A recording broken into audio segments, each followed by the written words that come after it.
troops. They cannot succeed without the support of the people.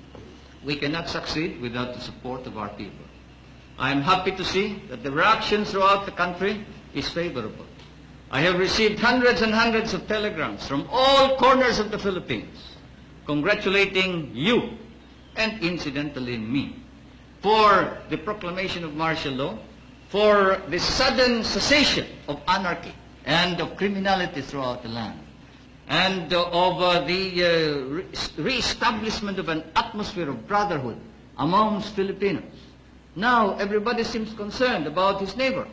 Now everybody seems to be involved in the destiny not only of himself but of the entire country and of the entire nation. And this is what we have been hoping and praying for.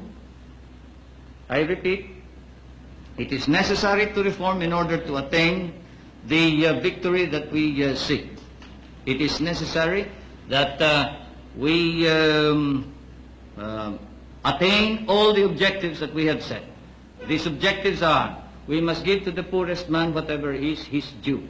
The rich man must now understand that this is a new kind of society. We will protect his rights. For whether he is rich or poor, he has rights. And those rights are as sacrosanct as the right of the military to dignity and to a reputation and a standard of proficiency to which he is entitled.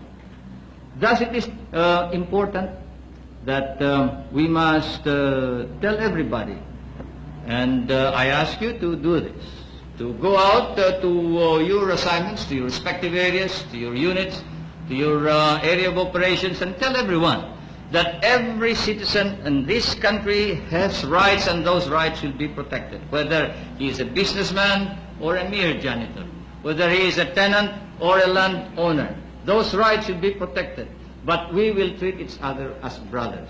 The landlord must now learn to live with the tenant, and the tenant must be given his due. I am proclaiming today land reform throughout the entire Philippines. We must allow the tenant to now acquire ownership ultimately of his land, but he must engage in cooperative effort. We cannot just keep on subdividing land.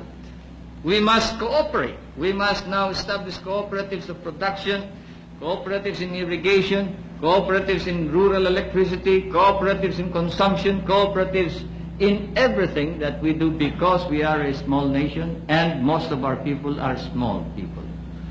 At the same time, we will protect business. We will protect investment, but not to the extent that business and investment will dominate the entire scene, dominate the Philippines, and that they shall dictate and rule the country. No. The business section need no fear whatsoever. As I have said, the soldier is not only courageous, he is not only humble, he is fair, because that is his standard of not only living, but his standard for performance. That is his very life. That is the very meaning of his being a soldier. Fairness and justice. And so you tell each and everybody that they can expect fairness, justice. We will reform our society so we will weed out the corrupt in our government. We must do so, because a corrupt government is an insult to the entire country. And it encourages rebellion, it encourages revolution. There can be no success, no victory, no achievement if we do not alter and change our political institutions so as to be able to remove the sterile and stop the attainment of the ideal that we have. The armed forces of the Philippines have set up a standard of their own. I know that you are engaged in cleaning up your own ranks. You are policing your own ranks. The Secretary of National Defense, the Chief of Staff have recommended, the major service commanders have recommended that we now establish a military commission to investigate, try and punish all personnel of the armed forces of the Philippines who may not perform in accordance with the exact standards, exacting standards of proficiency of the professional soldier. Because of this,